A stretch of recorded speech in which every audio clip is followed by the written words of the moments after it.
What's up, everybody, and welcome to a Monday edition of Morning Cuppa Hockey presented by Bet365. Whatever your bet is, it's never ordinary at Bet365. And we are also presented by Powerhouse, the most complete choice for shaving and beard care, made in Italy since 1948.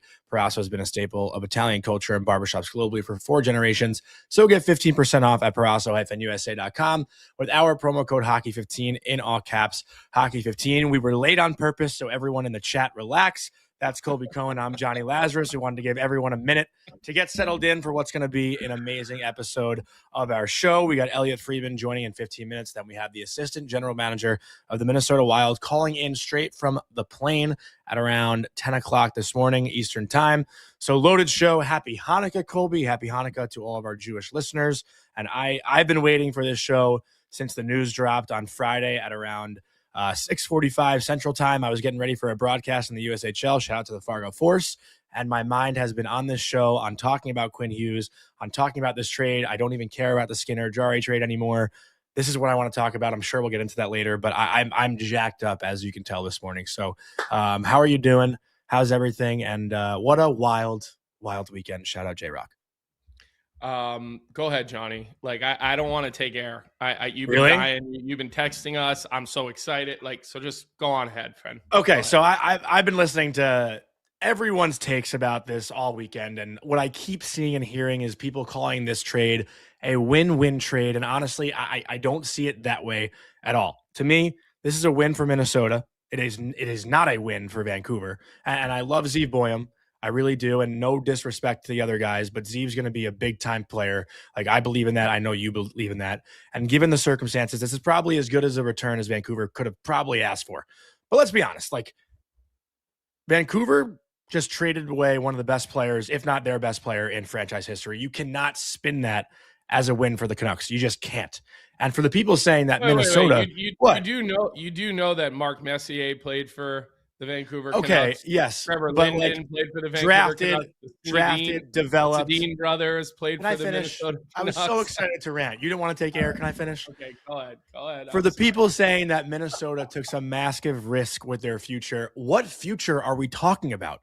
At no point was this team going to leapfrog Colorado or Dallas by being patient. Those teams are built to contend for years.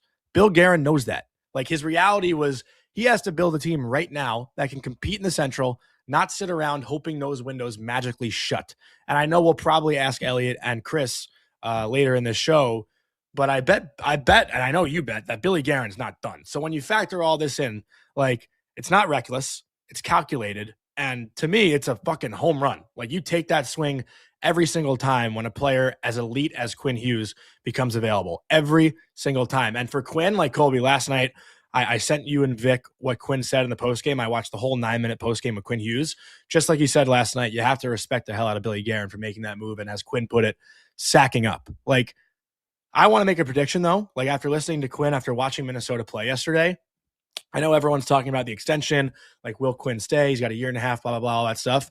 I think come July 1st, out of respect for Billy Guerin, Quinn Hughes is going to sign a 3-year extension, which tells Billy Guerin, hey, I appreciate what you did. I understand the risk you took by getting rid of the package that you did. You got me for 3 years. Let's push our chips in and go try to win a cup. And here's the interesting part of that. After those 3 years, when that extension is up, Quinn and Jack hit free agency together, and they have all the leverage on going to play wherever they want to play together. And if one team wants to sign the two of them, then that team can trade for Luke Hughes. The three brothers get to play together. Everyone wins. I don't think anyone can blame Quinn Hughes for that. I don't think anyone can blame Jack Hughes for that. And away they go. Like, I just that's my prediction. I think I've taken the weekend to, like, actually balance out everything, and I feel like really strong in saying that. You done? Yeah, I'm done. You can go. I thought that was pretty good, though. I practiced that like 5 times. I think you're ignoring all of the great players that have played in Vancouver. That's where you're standing still? I would say that struck me as kind of surprised. I mean, I guess you're younger than I am. But I will say that just completely discounting all of the great Vancouver Canucks was definitely a choice. I know that the Vancouver Canuck fan base, and I'll have my moment with them at some point today. because boy, they not all of them. I don't want to categorize all of them as ignorant, but oh man, some of the stuff I saw on the internet after this trade, the word ignorant really just comes to mind when thinking about again, a lot of people on social media responding to this trade on the Vancouver side. And like I said, I'll get to that when the time is right. You know, one of the things I would say here, Jonny, that I understand your rationale on this whole 3-year extension thing, and then they can all walk into free agency, or at least 2 of the 3 brothers can walk into free agency. But you're talking about a guy who's 26 years old. He's going to be 27 when he gets an opportunity to sign this insanely big ticket that he's going to sign. I mean, you know, Minnesota is the only team that can offer him 8 years. They're the only team that's going to be able to offer him a crazy front-loaded signing bonus heavy contract. And so, you know, those types of contracts are lockout proof, right? And, you know, basically like saves you from any of the other leverage points that a National Hockey League work stoppage could have, by a trade could have. So I'm not sure if I agree with that part of it, Jonny, that he'll sign. You don't think he would? Well, because listen, do you really think you want to come into your bit like you have your one chance to sign your $100+ million deal? I'm not sure if pushing that off until you're 30 years old is the right decision. Right? I mean, sure, he could say, I'll take 3 years at $15 million a year. He'll get paid handsomely. 45 more million dollars a year, or $45 more million in his bank account would be great. I just don't think, I don't think setting yourself up for your big deal at the age of 30 is a smart decision. And McDavid just did the same. McDavid just did it. Well, again, it's a little bit of a different scenario. McDavid makes how much? How much does Quinn make? I mean, McDavid's making 12 and a half. Right. He's signed his contracts at different times than Quinn Hughes has signed his contracts. Right? No, but McDavid just signed. Here's where I'm going. Here's where I'm going with this. Okay. Here's where I'm going with this. I think we put too much stock into this whole the brothers have to play together thing. I fully agree. I think that this was created in Fantasyland. And Quinn said it. He said it openly. Listen, everybody would love to be around their brothers. Of course. Like, they're obviously a tight-knit group. But again, just like I said, and I have been banging this drum for the last 2 weeks saying, why would Luke Hughes want to sign up to be second fiddle to his brother for his entire career? What about the growth of Luke Hughes? Don't we want to see Luke Hughes reach the height of his potential? Is he going to do that when his brother Quinn is playing 30 minutes a game and playing 1 minute and 50 seconds of every single power play, when you want to be the guy who's on the power play? And then you're going to say, well, Colby, they could have both of them on the power play. Well, no. It may be, but like that doesn't really happen, right? So I just don't think, and Quinn Hughes, it has come out in the media in the last couple of days that Quinn Hughes was concerned that if he went to Jersey, this exact scenario would play out. Yeah. And I remember last week in the chat, people saying and telling me basically that I was an idiot for thinking that way, for thinking like, oh, why would Luke, why would this make a problem for Luke? Why? I mean, I just think that's a storyline here that everybody has completely just breezed on by. The other thing that's been really interesting to me, Jonny, is watching the New Jersey Devil fan base just crumble, flip a switch, crumble on Fitzy. I mean, one day everybody's loving him, and Jack Hughes is healthy, and they're a team that looks like they could potentially be a Stanley Cup contender this year. He gets hurt. They don't get this trade done because they had to make some decisions and move some players around, and Vancouver wanted to move quickly. And now all of a sudden, everybody is calling for Fitzy's head. And this is kind of hysterical to me because, again, everybody wants Quinn Hughes. Only one team can get Quinn Hughes, right? And so it's one of these things where it's like we all think it's just be a GM mode in NHL Live whatever 2025 on I was going to say social media, on video games, where, you just hit a couple of buttons and it's all done. Right. And I think everybody just really discounts the fact that, like, this is a competitive business, right? I mean, there are other teams. The New York Rangers were involved in these conversations, it sounds like. The New Jersey Devils, the Minnesota Wild. Bill Guerin picked up the phone. He put his balls on the table with this offer, and he said, here's a good offer. You're not going to do better than that. Let's do it. And the deal gets done. And you're sitting here saying that you don't think that this is a win for Vancouver. So it's not.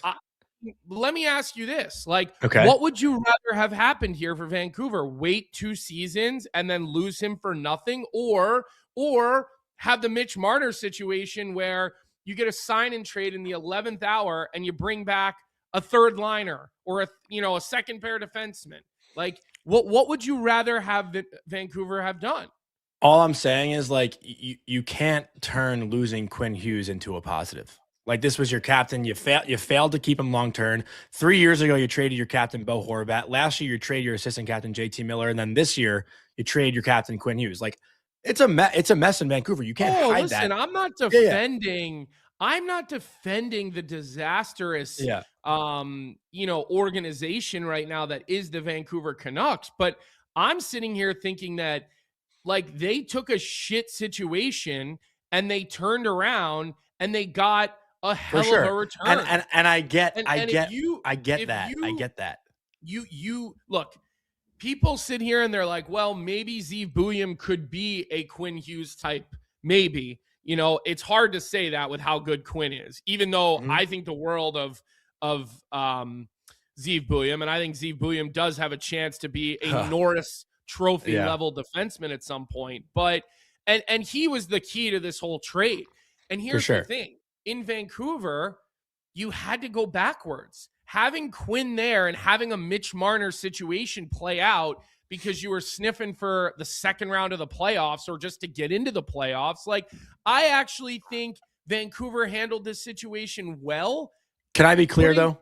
Putting the history behind it, I think they handled it well. And I think Rutherford got a really, really good return. Look at the Philadelphia Flyers. They were not willing to give up Matvei Michkov, which, again, I couldn't disagree with more. Yeah. But not many teams are willing to give up their star prospect or their one-day superstar in the making, and Bill Guerin was.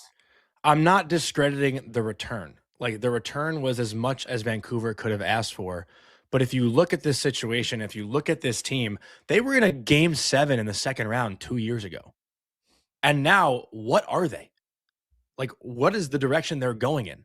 Like, that's all. Fourth goalie, remember? Too? It was Artur Shilovs. Yeah, it was Shilovs. But that's what I'm saying. Like, to me, you had a team that was, like, fun to watch, competitive.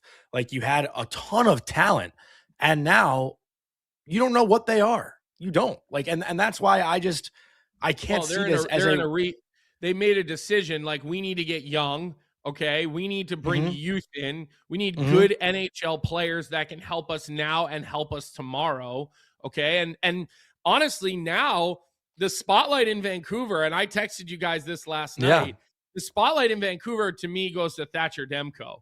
1,000%. Because nobody's taking Elias Pettersson. Nobody's taking him. Nobody's taking him.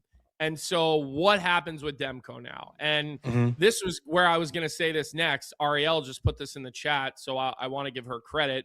I believe that you now have Zeev Buium in a situation where he's going to play for Adam Foote, one of the game's legendary defensemen. I mean, he has the reputation he has for a reason. All right. Now he's more of a defensive-minded guy, hard-nosed, old-school guy, but as I've talked about on the show, I played with him and just how great it is to be around Adam Foote. He's going to have Kevin Dean, okay, as his D coach.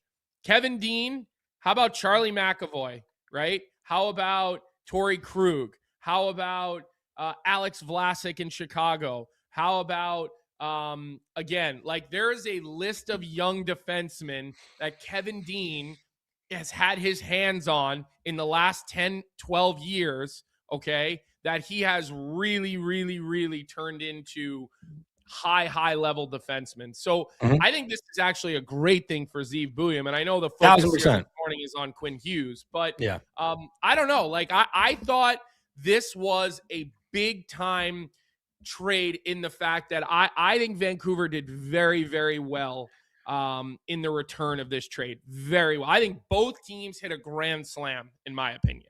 Well, let me say one more thing, and then we'll bring on Elliotte Friedman. Just in regards to what you were just saying, I actually kind of lost my train of thought, to be honest. But there was a memo sent out, like, Colby, a month ago, Vancouver saying they're willing to trade all of their veteran players besides Quinn Hughes.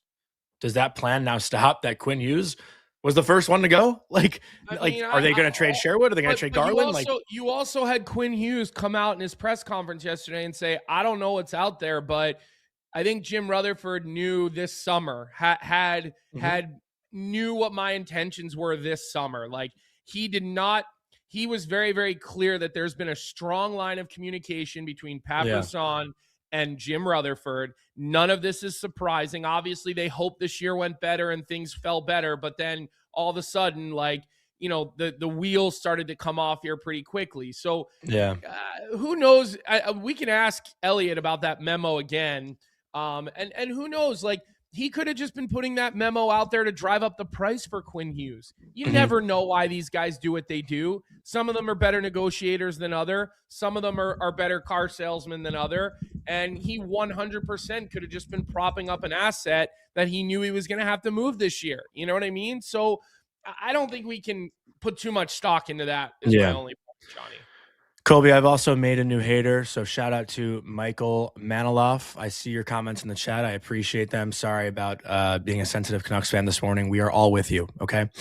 With that, I want to bring on our friend, my best friend, Elliotte Friedman. But before we do, a quick shout out to our sponsor, Uber Eats. Uber Eats is enabling fans to maximize their fandom all season long with exclusive game day deals on the app, from game day eats to paper plates and napkins. If you're hosting, to all the ingredients you need to make your favorite game day dip before, during, and after the game, Uber Eats is assisting every fan's hockey experience all season long. And for Uber Eats, we crave the stats. We love the stats at Uber Eats. And our stat of the day: Zeev Buium became the first defenseman in Canucks franchise history to record multiple points in the first period of his Canucks debut yesterday, and only the third defenseman to record multiple points in his Canuck debut overall. With that, let's bring on our friend Elliotte Friedman. Elliotte, happy Hanukkah. Busy weekend? No, just quiet. Nothing happened. Really nice and simple. Happy Hanukkah, boys. Trades. Yeah. Enjoy the latkes. Those goalie trades were keeping you up at night this weekend, right, Elliotte? I mean, that whole thing we thought we'd talk about today that nobody really seems to care about anymore, the goalie stuff, Yeah. It's. I think James Duthie had the great line. It's like Farrah Fawcett passing away on the same day as Michael Jackson. Yeah, it was a good line. I laughed about that one. But no, guys, just crazy. It's really interesting, and I heard you guys referencing Hughes' post-game interview yesterday. Yeah. But the Canucks did an unbelievable job and the Wild, especially since there was so much noise about it. It was a lot farther along than we realized last week when he hopped on that plane to New York. So I actually want to ask you about one of the comments made in the post-game press conference last night, and Vic actually has a clip of it. If we can cue that up quick, just so our listeners can hear it, and then I'll ask you right after. So Vic, let's hear what Quinn Hughes had to say last night. And then obviously I got a lot of time for Billy for, quote unquote, sacking up and making the deal like he did, and just, how he valued me. And, there are other teams that probably could have thrown in, certain packages like that too. But at the end of the day, they didn't want to do that, or they didn't want to trade 2 or 3 assets from their team like Billy did. And so I'll remember that, and that means a lot to me that Billy did that. So that's a very powerful statement. Obviously, it's a lot of credit to Bill Guerin. I think that's what Minnesota Wild fans can kind of hang their hats on, that maybe he'll re-sign there. But Devils fans were also freaking out that could have been a shot at Tom Fitzgerald. Do you see a subtle jab there, maybe at Fitz and other teams that were in the mix? A little bit, but I think that's more elevating Guerin than I do think it's shots at other people. That's the way I look at it. I look at it as he's trying to he's trying to say that, excuse me, he's trying to say that Bill Guerin took a big swing on me. And I appreciate that he took a big swing on me. And to me, it's more about that than it is about anything else, Johnny. And, I think the thing is, too, is that there's no doubt in my mind that some of these other teams backed off or eased up because they couldn't get a commitment from him long term. What does that mean, though, Elliotte? What does that even mean, though? Because he couldn't have signed anything, right? Like, are you just saying like a verbal? Yeah, I think I'd like to be here. Like, I'm just, because I keep seeing that, and I know he even I think maybe it was your tweet where Pat Brisson said like, we're not making any commitments for the future. So I forget the wording of it, but is there a mechanism? Sorry. No worries, Colby. He can't sign anywhere until July 1st, but you can talk to him. Like if you have his rights, I should say, you can talk to him. Like even though, like for argument's sake, let's just say he was still in Vancouver.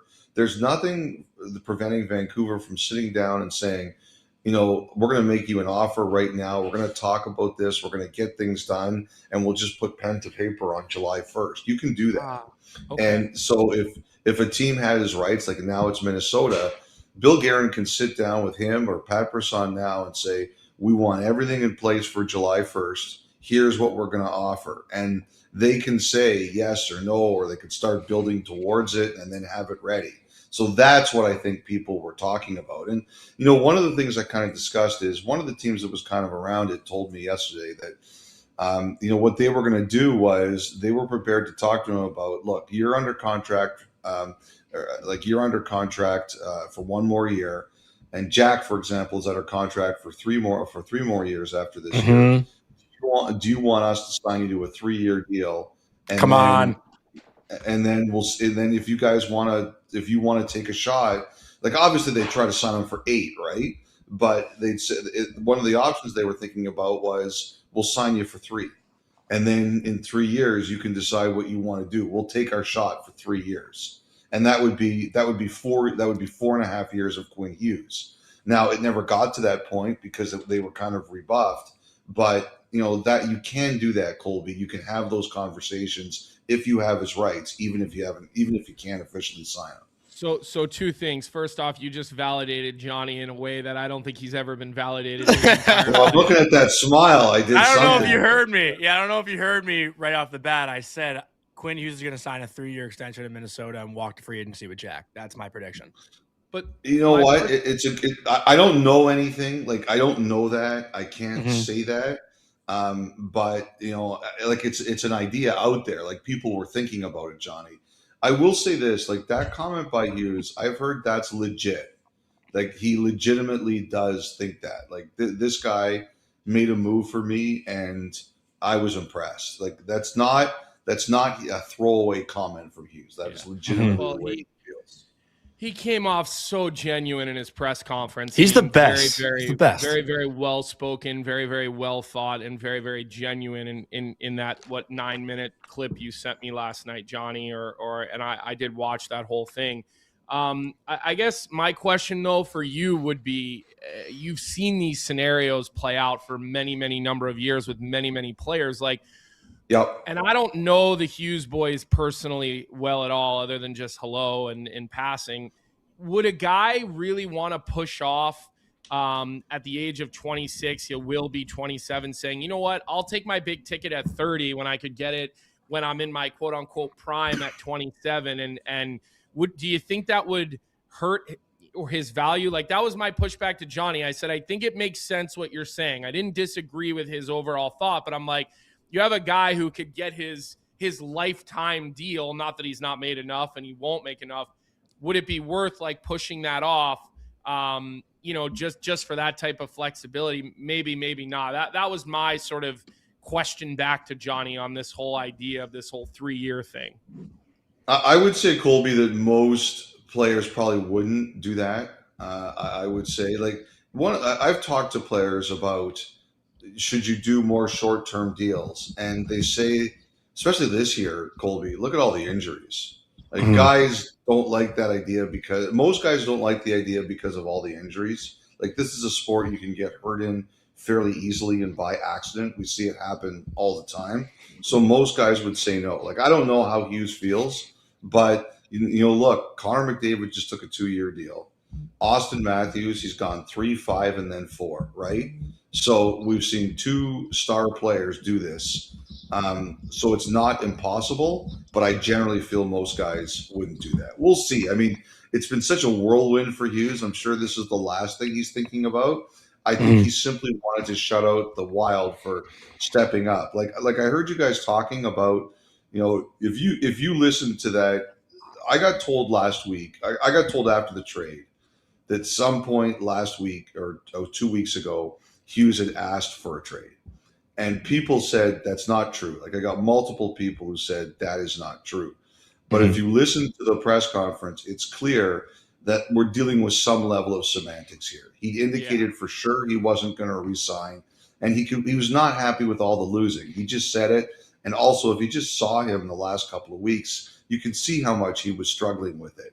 So I think it's just been such a huge whirlwind. He wanted to move on. It was time. And, Bill Guerin was the guy who stepped up and got the deal to happen. He wants to reward him as much as rip anybody else. Yeah. And Elliotte, I think a lot of fans, especially Devils fans, I know Rangers fans are wondering what those teams possibly offered that was turned down. If this was the package that got it done for Minnesota. I think, sometimes fans just aren't at ease until they know their GM at least tried, right? So do you know by any chance other details of any other packages that were offered from those other teams? Well, what sort of the one thing is that I'll say this from my experience, and that is that the places where I get into the most trouble is when I guess on someone in a trade, especially if that someone isn't right.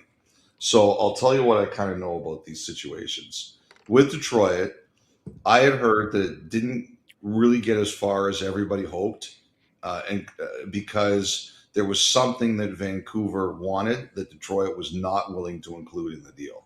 Now, I suspect that's Edvinsson. I don't know that. I suspect it. Some educated belief to believe that.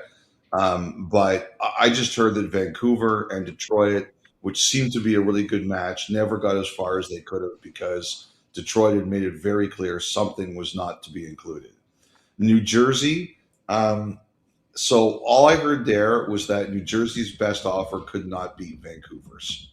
That was the Vancouver just simply have a better package. And I asked Kyle on our podcast this morning, I said, let's just say for argument's sake, guys, that's Nemec and Mercer. Okay. I don't know that for certain, but I think, you would look at New Jersey and you think, what's the best deal they could put together? And I would think it would be Nemec Mercer plus. Which package would you take? Nemec Mercer or the Vancouver one? What would you guys take? Zeev Buium all day.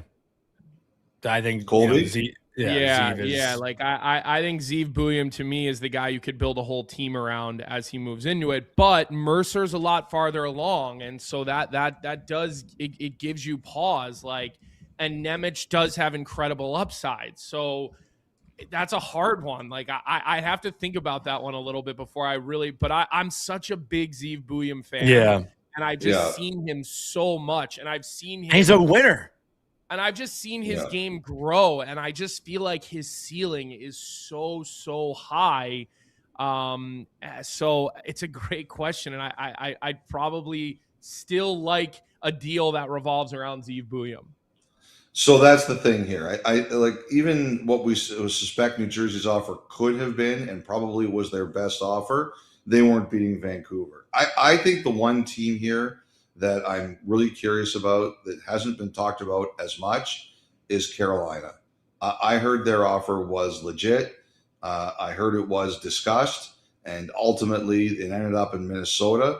But that's the one I'd be curious about what it included because I heard that their offer was very legitimate. Yeah, let me ask you this. Because I'm curious what's the next shoe to drop in Vancouver. And I asked the boys last night, because I was watching Montreal and I was watching Edmonton play, and I'm just thinking to myself, like, okay, like here's two teams, and I know Edmonton just made a goalie trade, so they're all set now, no big deal, nothing to worry about in Edmonton. But I'm looking at Montreal, and I'm like, all right, Jacob Fowler's got good numbers in the American League. He came up, he played a little bit, now they got their two goalies back. And I was just like messing around with Vic and Jonny last night on our group text, and I said, geez, Montreal, like imagine if they had a guy like Thatcher Demko. I'm like, would you guys trade Jacob Fowler for Thatcher Demko? Like, I was just messing with the guys here. And so I'm wondering, what is the next shoe to fall in Vancouver? Because I don't think right now anybody's biting on Pettersson's contract. And I don't think they're a team that's going to openly take it to the studs in the rebuild like we saw Chicago do, like we saw, and you tell me if I'm wrong, like we saw San Jose do. But, like, where are they going now? Well, I think they still got like their other UFAs and veterans out there. I don't know that anything's imminent, but I still think they'd move Sherwood if they could, and some other UFAs also. I think that Vancouver is going to let this season unfold however it does, and then I think they'll see what happens in the off season. Calgary's kind of in the same boat. They're kind of like, let's see this season unfold as it does, and we'll see what happens in the off season. So to me, it's like they're going to let this go organically. Like, one of the things the Flames have said is that they don't think they can be a truly bad team with Dustin Wolf. Like, they just think, and again, Saturday night, he showed it again. He's too good. And I think that Vancouver with Demko feels the same way. Now, he's got to be healthy. I mean, the biggest question about Demko is his health, but they've got him signed for a few more years. And I just think that if he stays healthy, he's too good for them to bottom out. I've got no reason to believe that they're trying to trade him. I have not heard anything like that. But I think they'll let this season go the way it does, get a high pick, and then come back. Like, you guys follow the amateurs a lot more than I do. I know some people who've gone to see Stenberg recently, and they say, like, he's the real deal. Mm-hmm. So if you get one of the top three picks and you end up with one of McKenna or Verhoff or Stenberg, you're getting a heck of a player, like a really, really good player. So I think what the Canucks do is they kind of let this go. Hopefully they get one of the three, and then, they kind of see where they are. I don't know that in Canada you can bottom out like one of these other teams has. Right. The owners say to me that the data is there that you can't. Some people might say you can, but it's a really big pill to swallow to do it.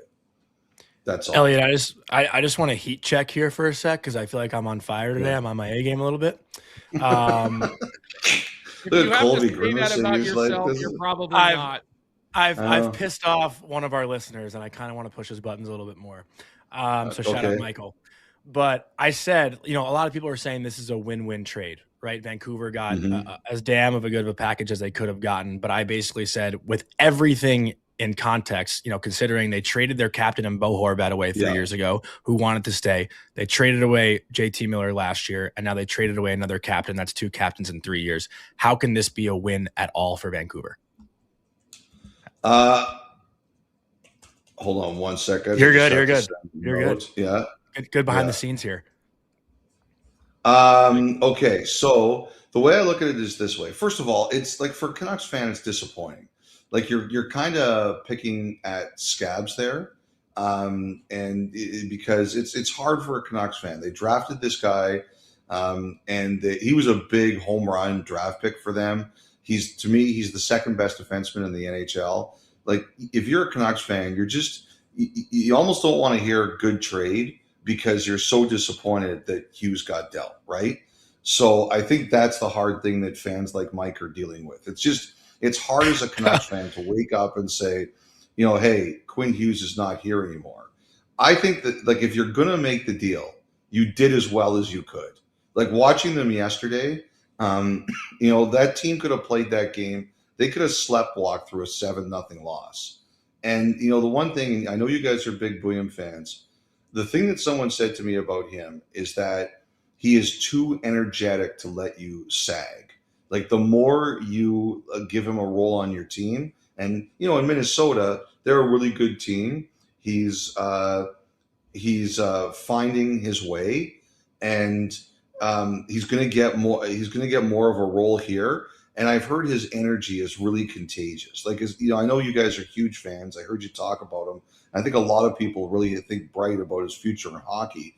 But I think the thing he does is he kind of drags you into the fray with the energy he has. He was kind of compared to a Tasmanian devil. Like, he's always full of energy. He's always either excited or doing something, and it's kind of contagious. And I just think, too, you basically got 4 first-round picks for Hughes, 3 players and a pick. And, Rossi's going to play. He's going to see – he has to get to another level to be a truly great player. We'll see it. And, Ogren, a couple guys said to me, if he can score, and this is a guy who averaged a point per game in the AHL at age 20, that's a hard thing to do. So, I think that if he can score in this league, it's going to be a huge difference maker. That's the big question. But guys did tell me at the very least he's going to play. Like they compared him to like a Pontus Holmberg or a David Kampf. Maybe he doesn't score a ton, but he can play. Like he can fill a role for you. If he can find that scoring touch, that to me is probably the biggest X factor about this trade is can Ogren score in the NHL? Because if he does, that trade's going to look a heck of a lot better for Vancouver. Mm-hmm. Yeah, and I just think that you just look at the whole situation here, and I think Zeev Buium, if anybody would have asked Bill Guerin and Chris Kelleher, who's coming on the show here in 5 or so minutes, who's your untouchables? They would have probably listed 3 players, and Zeev Buium would have been one of the untouchables. And that's where I appreciate what Bill Guerin did here. He made a decision that I need to push my team into the next category, and there's a generational superstar player available. I'm going to get him. And I don't think I wish more GMs took this approach. I will say this, like I argued with my friend Kevin Kurz from The Athletic and all the Flyers fans on some of the different Flyers shows over the last couple of weeks. I went on Snow the Goalie. I talked to those guys, and I said, what is the deal here? How is Matvei Michkov untouchable in a situation where you could go and get a franchise superstar? When's the last time they had a franchise superstar defenseman? Chris Pronger, I guess. And he was at the end of his career when he went to Philadelphia. So I love seeing a player that was untouchable become touchable. And I hear everything you're saying, Elliotte. I agree with everything you're saying when it comes to Vancouver, but this is a hell of a return for a situation that you were in. I said, would you rather have had the Mitch Marner situation where he walked for a depth player? 100%. Player, but would you rather that? I agree with that, Colby, and I do think that was a factor here. I think seeing what kind of happened with Marner in Toronto and the late Johnny Gaudreau in Calgary, they weren't going to allow themselves to be in that situation. I completely agree with that. Mm-hmm. Elliotte, I also, I know we asked about Vancouver. You got to imagine Billy Guerin's not done here, right? It seems like no. I think John probably center. I don't know what he has to give. I'd have to really look through it, but I got to think even with trading Rossi, they're kind of thin down the middle. The thing I like the best about it is like you're in that Death Valley division, right? You've got Dallas and you've got Colorado, and even did you just come up with that? No, someone said it to me. I like the Death that. Valley division. I'm not that creative. I don't write headlines. They and also too, Hellebuck back with Winnipeg. We saw on Saturday that they're just a different team when he's there. At least now, if you're Minnesota, you can look in the eye of the Stars and the Avalanche. I think in the past you'd be like, all right, if we play our best, we can beat them in a 7-game series. But now you can look at them and say, hey, you've won. One of you's got Heiskanen, one of the best defensemen in the league. One of you's got Makar, he was the best defenseman in the league. Well, now we've got Quinn Hughes, and we can look you in the eye. And I think that's a big thing for the Wild, especially in that division. But I have to think Guerin adds, center especially. He might not have to be the most expensive player or the costliest player, but I have no doubt he's going to continue to look for a good fit there to help his team down the middle. Yeah, I was thinking maybe before the Flyers came out, and they might just be doing this for leverage, but I was thinking Dvorak would be a guy who's having a good season, who I know they're now saying in Philly, maybe they're looking at extending him. And obviously he has that history with Rick Tocchet, which Rick Tocchet spoke about recently, but it's thin. Guys that are available, right? Elliotte, I'm sure prices are going to be big overpays, especially for Bill Guerin. And this is my last question for you, Elliotte, and we're always appreciative of your time. Now that Billy Guerin went out and did this, and there's probably a bunch of teams that are sitting here like pouting today and maybe feeling a little bit left out. Does it get harder for Billy G to make moves in the next couple of weeks, couple of months as we move towards the deadline, or am I overthinking that and that's just not how these guys generally operate? I think you're overthinking that one, Colby. It's just bottom line. If you're willing to hit someone's price, they'll make a deal with you. It's that simple. So, and the other thing too is I think that he's not afraid to do it kind of on his own schedule. And this was another example of that. His philosophy is, if I want something, I go out and get something. So he'll try that down the middle for sure. Great. And Elliotte, my last question, it's actually one from the chat. We have a lot of Carolina Hurricanes fans in our chat, so I want to show them some love. Brandon Bussey is a big story in the NHL right now. I think he actually might be joining us tomorrow. We're trying to work on that. So nice. A little teaser there. But Micah Patchen, 7877 wanted us to ask you about the Carolina goaltending situation with the emergence of Bussey and if Freddie Anderson could be on the move here, if that's a goalie that to look out for. You know what? I haven't heard his name specifically. I'll say that. But I think that Carolina is another one of those creative teams that you could expect anything from them. I always believe that the Hurricanes, if there's something they want, like we talked about Guerin, they're not conservative that way. They will go out and they will try. But I have not heard Anderson's name specifically. Okay. Thank you, Elliotte. Again, we appreciate your time so much. You are the best. Hope you have a wonderful, wonderful Hanukkah. Your tweet last night was beautiful. Seriously. And I'm looking at the menorahs right now. People are like, move them away from the drapes. You're going to burn down your house. I'm like, guys, I'm not that stupid. Okay? My daughter wanted to light candles again this morning. I was like, that's not how it works. We got to wait till sundown, kiddo. It's not. It's not. You got a little pyromaniac there, eh, Colby? You like that? That's how we raise them in the Cohen house. That's right. Elliotte, listen, it's been great having you on here the last couple of months. You've been a great addition to our show, and we are thankful for it, and then we'll see you across the way here moving forward in the new year, okay? All right, guys. It was a real pleasure, an absolute pleasure. Happy holidays, Elliotte. Thank you. Take care, guys. Have a great holidays.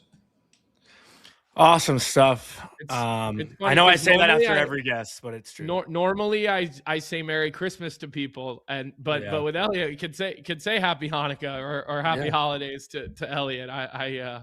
That's funny. So, all right. So where are we at with Chris Kelleher, Jonny? I see a lot of messages are flying in the background here.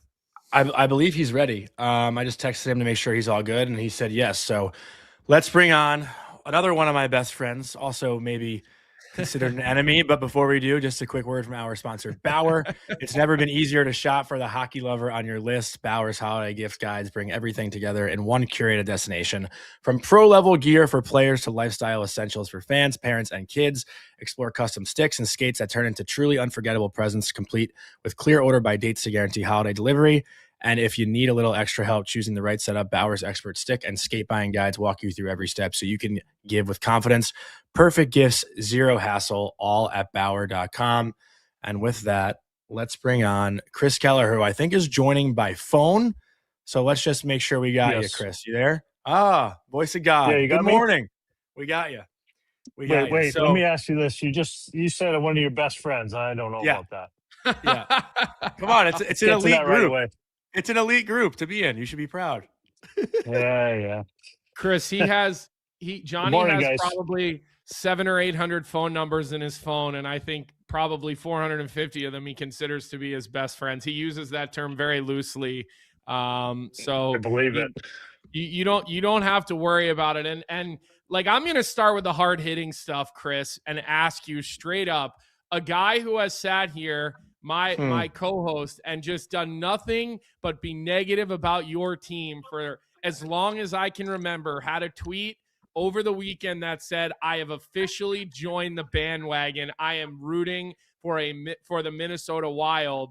How does that make you feel, Chris? I mean, that seems worse than bandwagon, if you ask me. Yeah, I think it is. I think I'm going to have to get our social people on this and see if the bandwagon will let you on, even. You know? Well, all the stuff you said last year about playoffs and all that. I don't know.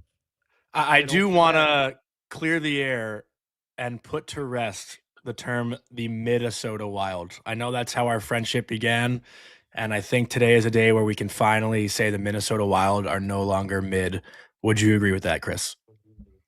I don't know if you agree with it to begin with, first of all. Yeah, I don't know if you agreed, first of all. Yeah. But No, it's yeah. I mean, obviously that's why we made the move we made. We're trying to get better. We're trying to win. We feel like we have a really good core and some good players, and any chance you could get a 26-year-old franchise defenseman, you got to go try to do it. And Billy pulled it off. So exciting time in Minnesota. I was at the game last night, and the place was rocking. So it was good. Yeah. Let me ask you this: if you could take us into the room a little bit, because it's Quinn came out and talked about it. I think Billy came out and talked about it. He said, this was the first offer that I made. And I'm guessing there was probably a major, just like the way he handles his business. Like, I'm not screwing around here. This is the guy that I want. I'm giving you a massive, massive offer. Like, here's my cards on the table. And I think that type of directness is probably one of the reasons this deal gets done. But if he makes the offer about a week ago, Chris, obviously you're in the loop on these things. Like, what's the next 5 days like? Are you texting Billy asking him, like, have you heard anything? Or are you guys just chatting all throughout every day anyway? Like, you're kind of probably walking around on eggshells a little bit at that point, because you can almost like feel this thing percolating. And Quinn is such a, he's such a massive talent. Like, how was that week in between making the offer and getting the deal done? Yeah, it was, you really, when you start these things, you kind of don't really know if you're going to get them. Like, you don't really think you can, right? Like, and I remember when we talked, he's like, no, they're really going to move them. And I was like, wow. Like, first of all, that was surprising to me, but I get it. I get the situation. And then, it kind of becomes a reality. And we just kind of made a decision like, hey, we want this guy. Let's just put all our cards on the table straight up front and see what happens. So then it was, that was probably a week ago, maybe a little more. And then there was just conversations back and forth. I think Jim Rutherford handled it really well and kept Billy in the loop. And, Billy would keep all of us in the loop. And it was just kind of, sometimes you were a little more positive than others. And, there were other times where you're like, well, we don't think it's going to get done or whatever. But, Friday, kind of after I went to practice, I think at the rink, and I kind of walked out of there, and Billy's like, I think we're the front runners. He gave me a call. He talked to Jim, and then later that night, Jim called him at home, and it went down. So, yeah, it's when you get a guy like Quinn Hughes out there, you don't really think you're really going to get him, right? It's like a pipe dream kind of, So, yeah, I mean, watching him last night, it's hard to believe he's on our team, but he, yeah, he is. Well, Chris, it's been well documented where Billy was when he got the call from Jim that he was making meatballs. Did he did he send a group text that you got him, or did he call you right away? Like, how did you find out? He called me. I was actually pulling into St. Cloud to watch one of our second-round picks who plays for Denver, and he called me, and I was just literally pulling in the parking lot, and I went in the rink, and I couldn't say a word to anybody, and till everything got so obviously all the players got notified, and then the trade call goes down, and you can't really text your buddies and say, "Hey, guess what?" So and then and then once it came out, then my phone didn't stop the whole night, so it was pretty exciting. Well, for the record, Chris, I really like Rieger Lorenz as a player. I think you guys got something there with him. I assume that's who you're talking about. The second round pick that plays for Denver. I'll tell you what, his game has developed from his freshman year. And as he's continued to get better, he's a guy who just seems to always be in the right spot at the right time. He plays between the hash marks every time we see him. He has big moments. So I think you got something good there. And I think, when did you draft him? Is he 2020, maybe even before that? Yeah, he would have been, 2020, 2021, I believe. Yeah, if he's still in school, maybe it can't be. Yeah. Yeah, but we drafted him, and I think he went right in. So it's 2021 or 2022, one of them, anyways. But he's playing well. He's a big kid. He can skate, and he plays power play, PK. So he played well that night. I saw him. So he'll be it'd be exciting to get him after the season. Yeah, well, we just had Elliotte Friedman on, and Jonny asked him the question that I'm going to ask you. And I can't imagine you have any names for us, but I don't think I'd be doing my job if we didn't. Looking at the roster, you lose a good centerman. Obviously you lost a good young defenseman, but you brought a hell of one back. What are the plans for you guys moving forward as far as, building this team, and looking to add some pieces? Because with the new playoff format, I mean, it's not a secret, right? Avs, Stars, Wild. Those are the three big dogs, and you guys are all going to have to play each other in the early goings of the playoffs. So do you have plans to bolster your team down the middle, or make any other additions to this roster? Yeah, of course we do. We, we're always looking at it, always looking what's available and how do we get better. And, I think you'd have to be living in a cave to know that we probably are looking at centers mostly. Or if you didn't know that, obviously we lost, Rossi in the deal, and, we've been looking for centers probably forever, or a top six forward or whatever it may be, I would say. But we're always looking. Billy's always talking, seeing what's out there and stuff. And I think, we'd be doing ourselves an injustice if we didn't keep looking and trying to add and trying to get better. Well, I do know a pretty good left winger who's going to be a UFA at the end of the year if you want to negotiate a deal for some draft picks and some future assets, if you know where I'm getting at. Who'd complement another Russian player on your team pretty nicely. You can't talk about other players, Jonny, on other teams. That's true. I'm sorry. We can't do that. We cannot do that. So. Okay. What I do want to ask you, though, like a more serious question, and I don't want to take away any credit from the other guys in the deal, but Colby and I were talking about it with Elliotte, too, about how Zeev Buium was probably labeled to be an untouchable player in a trade, but that's a very tough decision I'm sure you guys had to make. And, what was that conversation like to come to the conclusion that you were willing to move on from Zeev, obviously, to get, one of the best defensemen in the league. So I'm sure it wasn't all that hard of a decision, but I'm just curious what the conversation was like to move on from Zeev Buium. Yeah, I think you just said it right there. I think, Zeev definitely was an untouchable in a lot of deals and stuff we've talked about before. But it wasn't at the level of a player of Quinn Hughes. So, we really we gave them a good package. Those guys are good players, good kids. They're going to have really good careers.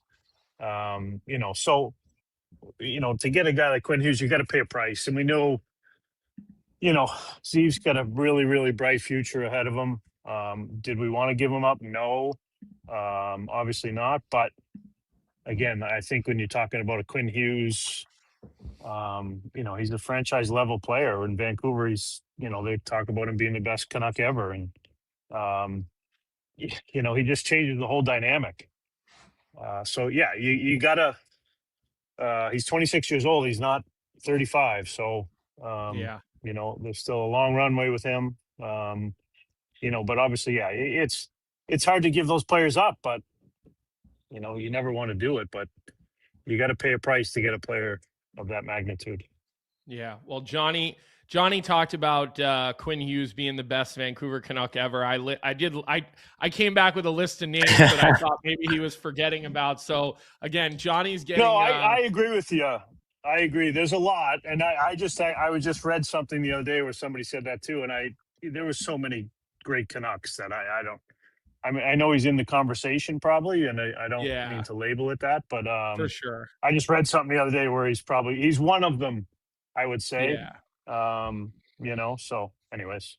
How he's a Minnesota Wild, so John Hines is gonna be on the sheet today with Jeff Marek at 1 p.m. So if you don't have that on your calendar right now, make sure you have 1 p.m. on your calendar, because you know Hainsey is man, he's one of the great leaders in our sport. I will stand behind that any day. I always talk about having the presence to run a room as a coach. Well, that guy is another one of these guys that, like, he could run a hockey team, he could run a car company, he could run a financial firm. It wouldn't matter, because he's just one of those leaders. And so my question here, Kels, is with Hainsey being the veteran that he is, like, how involved is he in this? How in the loop is he in this? Because I got to think this is one of those seismic locker room decisions, and not in a bad way. You told your whole team, we're in.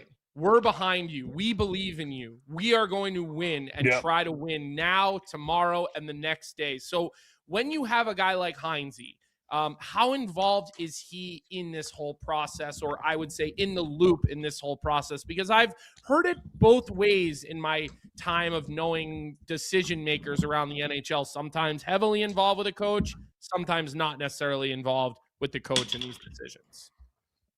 Yeah, no, Heinz's always involved and always in the loop. You know, he kind of wants us to do our thing and he does his thing, but he knows kind of what's going on. Billy's very open with them about guys we're looking at. What do you think? And this and that. So I'm sure all along here he was kind of in the loop talking to Billy. I was just in Minnesota, so we had conversations about it. You know, so he knows what's going on. They have a great relationship and they talk all the time. And, you know, at the end of the day, we're getting these players to play for Heinze. So we want to make.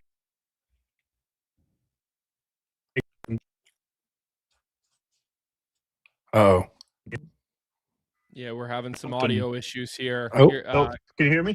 Yep, yeah, we got you. You're good. We got you. Okay. Yeah. No, I just think you got to keep the coach in the loop, and you know, he's got a lot of stuff going on with obviously the team, but you know, I think you got to make sure it's a good fit on the ice, off the ice, in the room, and all that. So Heinze's usually he's in the loop all the time. Kels, I just got like one more for you if we can. I know we're running close to time here. That's good. I told you 10 minutes, but you know how the drill works here. We keep you for like 40. Yeah, it's good. No, that's not 40 though. Just with the approach. Like, again, I kind of went on a little rant in the beginning of the show, like saying that the reality for the Wild is that you can't wait for Dallas and Colorado's windows to close out of nowhere. And that, you know, this team had to take a shot right now and continue to take that shot to compete with them. Was that necessarily the mindset going into this season, or with the reality of being able to get Quinn, did that change over the last, 2 weeks, 3 weeks? No, I think we've always talked about trying, it's different this year because we just got rid of those buyouts. So this year in the summer, we're always like, hey, if we can get in the game now, anytime a big player comes up, where before we couldn't, we just couldn't do it. So we kind of stayed patient. There was nothing in free agency that kind of worked out for us. And we just, we said, hey, things are going to happen during the season. You can't predict them. Did we think Quinn Hughes was going to be available this early in the season? Probably not. But fortunate enough, he was, and we kind of had the assets and were bold and made the move. But I think, listen, Colorado and Dallas are great teams. So yeah, we have to get better to compete with those guys and the rest of the Western Conference. It's not going to be easy, and we think Quinn definitely helps us out. We got a lot of good players in the same age range as Quinn too, so we feel it's just kind of opening up our window now. Yeah, he looked pretty damn good last night. You've got They did. You've got a Faber Quinn Hughes pairing that I'll put my money on against any top 1-2 punch in the NHL right now. Obviously, Makar and Taves is a hell of a pair, and I know there are some other really good pairs. It reminds me a little of when Werenski and Jones were at the top of their game together in Columbus, and maybe we'll see that again at the Olympics. Time will tell when Chris decides to come on our show and announce a couple of picks for the Olympic team. So with that, Kels, listen, we're really excited for you guys. Even Jonny, he really truly is. I love Quinn. I seriously love Quinn. Yeah. No, that's good. Yeah. Well, I'm glad, Jonny, but I don't know if we'll let you on the bandwagon yet. We'll give. That's fine. I got to think about that one. Okay. I'm going to be receiving a Minnesota Wild jersey, Jonny. I don't know if you will, but again, we're really excited about this. I think this is not only good for the Minnesota Wild. I think this is good for the entire National Hockey League. I think this generates a lot of buzz heading into the Olympics. I know you're a part of that staff, Chris, so we'll be rooting for you guys, obviously, at the red, white, and blue, and hoping to see a gold medal come home. As Jonny would say, vibes have to be high right now in Minnesota. So thanks for calling in with us today. Thanks for giving us your time, and good Happy luck. Holidays. We'll definitely check back in with you. Happy holidays to you and your family. Yes. Thank you, guys. It's always a pleasure coming on, and happy holidays to both of you. And You're the best, Kels. Thank you. All right, thanks, guys. Appreciate it. See ya. Have a good day. Bye-bye. You too. Awesome stuff. I'm like so giddy, man. I'm so giddy. Well, how you got connected to obviously like Chris Kelleher is a BU guy, and I've crossed paths with him, forever, but I never knew him super well, and then that whole thing you said on the show, and then obviously we have that little run-in with those guys in Vegas, and the friendship that has blossomed out of it. And I'll tell you guys this, I met Bill Guerin when I was doing a BC game years ago. He was working for Pittsburgh still. I think maybe even working for Jim Rutherford. Maybe that's who his boss was at the time in Pittsburgh. I'm not 100% sure on that. So chat, maybe you could help me out with that. And so I got to meet Billy. I was sitting in the coach's room and just talking with Brownie and the staff and getting ready for the game. And I think Jerry York, maybe he was still coaching at the time, maybe not. That's a detail that I don't have, but just sitting in the coach's room and Bill Guerin in there before that game. And I'm not kidding you. You guys will laugh at this. Obviously for TV, you have to wear a little bit of makeup on your face. Bill Guerin was so funny before this game that I was crying laughing in the coach's room as he was talking about different things and telling some different stories that I had to actually have the makeup lady redo the makeup because I had tears streaming down my face from laughing so hard from being around Billy Guerin. So all of this sort of personality that you see out of him, and when you see him, it's all genuine. Like, this is who he is in front of the camera. This is who he is behind closed doors. I think you have now a GM who has a reputation where players want to come and play there. He's always been a guy that I think players have started and said, at least this guy's not a bullshitter. He tells us how it is.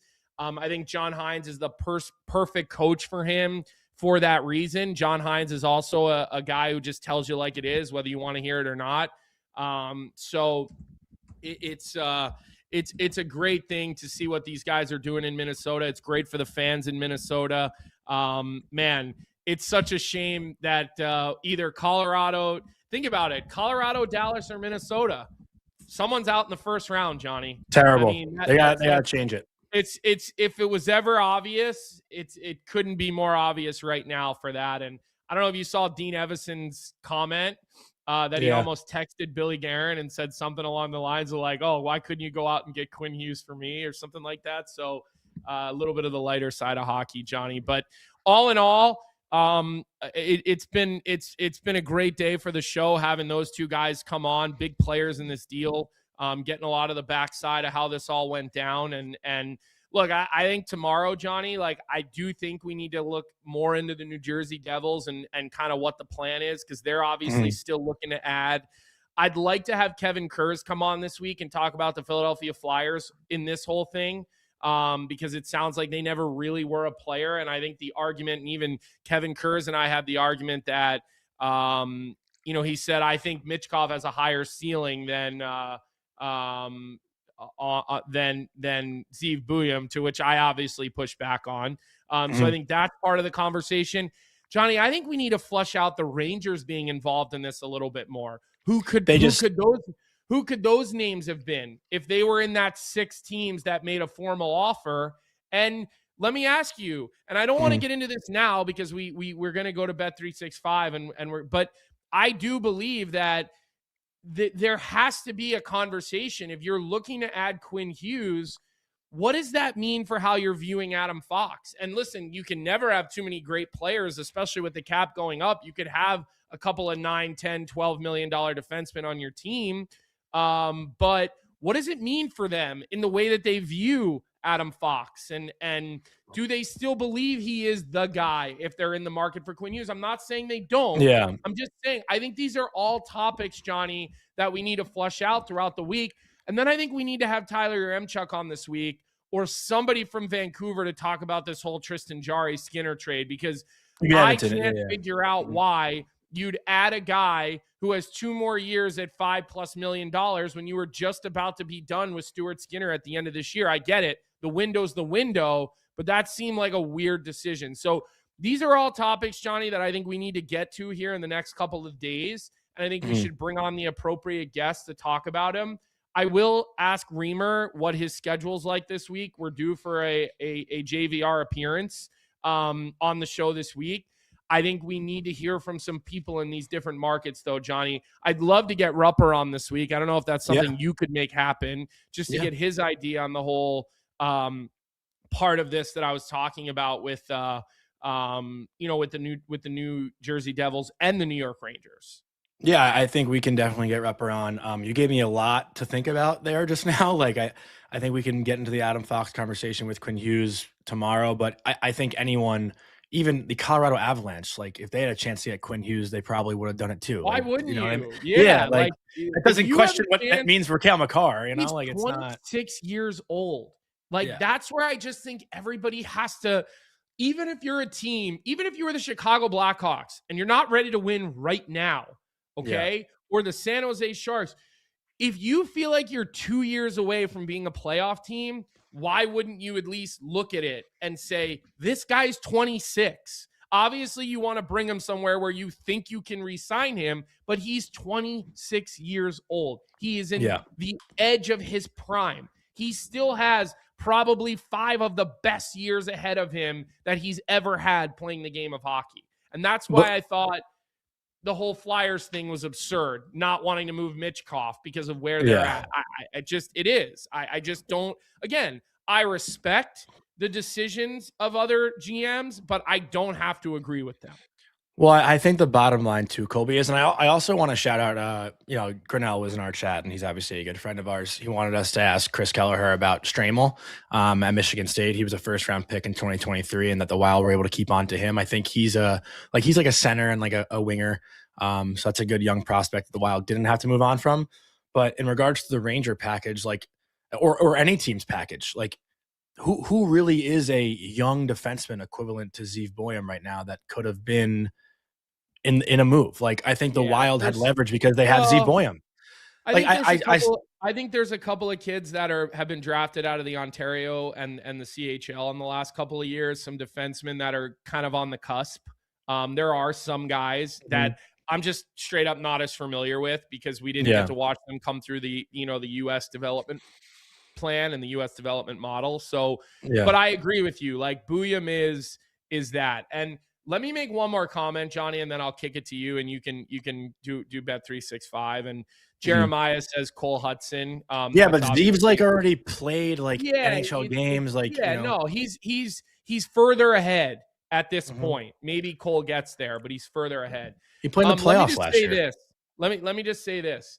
Any people that are being negative about Zeev Buium because of where he's from, his religion, we know where his parents were born in Israel. They're proud of where they're from, as they should be.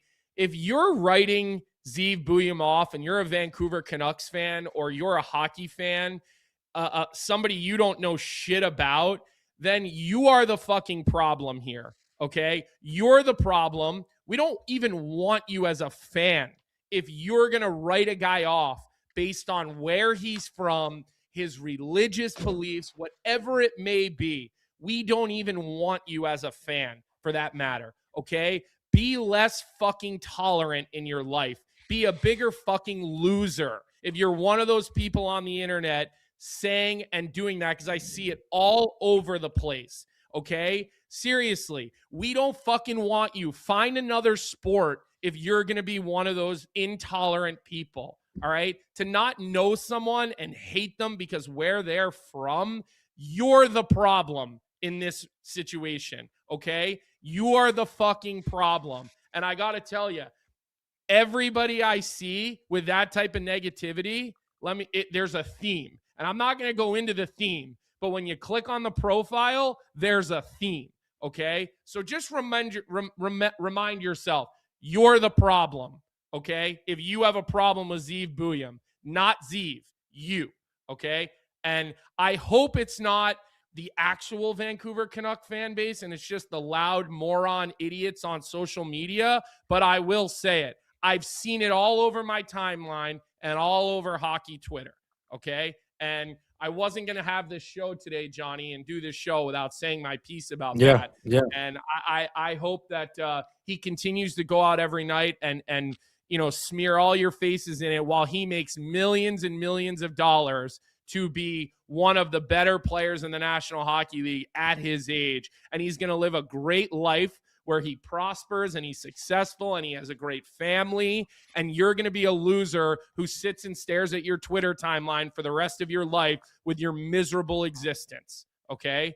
And that's all I have to say on that, Jonny. I felt like it was important that I said it, and I hope Zeev Buium turns into a Norris Trophy defenseman one day, and we all get to watch him be the superstar that we know he may be. Yeah, I mean, amen. Well said. On a lighter note, I did get a text from my friend Jared Kleinstein, who works for Fresh Tape Media. He's a huge Colorado Avalanche fan, does great work in media, and he texted me right away like, "Is this the best Jew for Jew trade in the history of sports?" Like, I mean, it's got to be, right? You got like Quinn Hughes. I think Quinn was 7th overall, and I think Zeev was maybe 8th or 7th himself. I think Zeev went like 11th overall. Oh, 11th. Like he fell to 11. He fell a little bit in the draft. Yeah, no, he did. He fell a little bit in the draft that year. Yeah. Wow. So. Wow. Also, just to answer like Milosh 92, stop reading this nonsense. Then Colby, there was one dumbass tweet about it. Move on. That's not true. I saw it all over my timeline. It was not one tweet. It was a lot of Canucks fans. So I'll back you for sure on that, Colby. But yeah, it's honestly I'll back you on that. It's embarrassing. But, always a tough transition to make out of like the serious stuff, but we got to get to, our Bet365 bet of the night. Whatever your bet is, it's never ordinary at Bet365. So download the app and get in on the game. You must be 19 or older. And MYR Marine informed us he was 12th overall. But tonight, I think this is the most obvious bet in the history of the NHL. Chris Kreider, anytime goal scorer at plus 200. He's making his return to MSG. I'm going to go to Morning Skate right after this to talk to Chris Kreider and Jacob Trouba about their return to the Garden tonight. We had Derek Stepan on about 2 weeks ago to ask about this specific night. It's going to be an emotional night at MSG for sure, but should be a lot of fun seeing Chris Kreider back at MSG. So that's the bet of the night. I think everyone and their mother should be taking this bet. I don't often give confident betting advice, but in this case, I'm willing to do so. And I think that's going to wrap up today's show. Colby, any final thoughts? Great show today. Yeah, I'm happy that we were able to like digest the trade and like actually watch Quinn play and talk about it. Like we're the first ones to talk about it after seeing Quinn play a game, at least to my knowledge. I know actually Elliotte put out a 32 thoughts this morning, but I haven't had a chance to listen to it yet. So I'll probably listen to that on my way to Morning Skate. But just like, what a fucking weekend of the NHL, huh? It's insane. I mean, also we didn't even mention like Bedard getting hurt, what that does for Chicago. Like there's so much shit that went down this weekend. Yeah. So it's going to be a fun week of shows. Yeah. And listen, I think the Quinn Hughes dominoes will continue to fall. It will continue to fall. It will continue to be a situation where, we flush that out and we look at, again, we talked about off the top, everyone's calling for Fitzy's head right now. And I think Fitzy's doing a good job in New Jersey. I do. I'll hold firm on that. And it's like, not everybody can have him. There's only one guy, right? And so it's going to be this way throughout this week. We'll get into some of these other topics, and don't forget to hit like on the stream. We had a huge audience here today. I think a lot of that was brought in by our pal Elliotte Friedman, who we've really enjoyed having on the show this year. We'll give you more updates on that maybe next week, but don't forget to subscribe to the Daily Faceoff YouTube channel. John Hines on the sheet today. I don't know exactly what time he'll be joining, but I know that he will be on the sheet. So make sure you set an alarm for Jeff's show today at 1 p.m. to see what Heinze has to say. That that'll be really interesting. The bench boss for the Minnesota Wild. A guy who's done a really nice job since he's really came to town in Minnesota. And then, get your audio downloads set, leave us some reviews. Obviously 5 stars if you're going to get there. Leave your comments on the stream today. Let's make sure this episode and all the things that Elliotte said gets its due. And even Johnny's rant, which was a good rant and a solid rant. Vic, you should have an easy time coming up with some clips today for Johnny especially. So with that, it's a good way to start the week. Lots to talk about. We're heading towards, we're in the holiday season for one. We're heading towards the holiday season for the other. I do think more shoes are going to fall here with trades. I don't think we're done. I really don't. I feel like when one or two things happening, everybody starts to grip the stick a little bit tighter, Johnny, and things start to happen. So we hope news continues to spiral around the league. We hope news starts to trickle out here over the coming days, and I think they will, about pieces that were offered or were or weren't offered in the deals. And so I think that'll give us stuff to talk about. And with that, we hope everybody has a great rest of your day. And we'll see everybody as we always do, 9 a.m. tomorrow. Have a good day, everyone. What's up, everybody? Thanks for tuning in to Morning Cuppa Hockey here on the Daily Faceoff YouTube channel. If you enjoyed the show, make sure to hit that like button, subscribe, and turn on notifications so you never miss an episode. And don't forget, we've got more great hockey content every day. You can catch DFO live at noon and stick around for the sheet with Jeff Marek at 1 p.m. right here on Daily Faceoff. Until then, keep your coffee hot and your takes hotter.